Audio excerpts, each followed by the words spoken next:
This is our first official event together. This is our first official. This is our summer empowerment series. June 9th. Talk, and they talked. So what did you think of the event? Well, we went from 3 showers to bag drops to swimming pools today. And if you want to know more about that, you got to just give us a call. We had an awesome scavenger hunt today, which we learned about collaboration, working together. Community. And the best thing of all, open your mouth. Yes. Ask somebody. Don't text. It's okay. Open your mouth. Eye contact. It's good to go. We can talk with each other. We can communicate.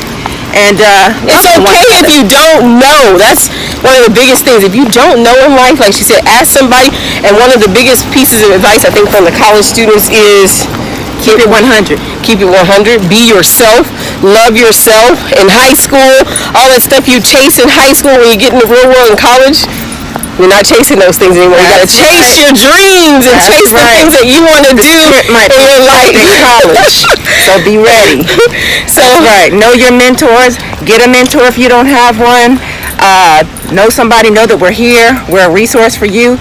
If we don't have the answer, we can find it for you. We're here for you. 100. Keep it 100. 100. Girls empowerment. Why not wait? Young disciples too, because we had some young men, which is so exciting. We are going to be doing some more things. Yes. So I'm actually going to post this video. Yes, there you go. I'm ready. Peace. You ready? I'm ready. Let's do this. That's right. High five. High five. All right. Signing off.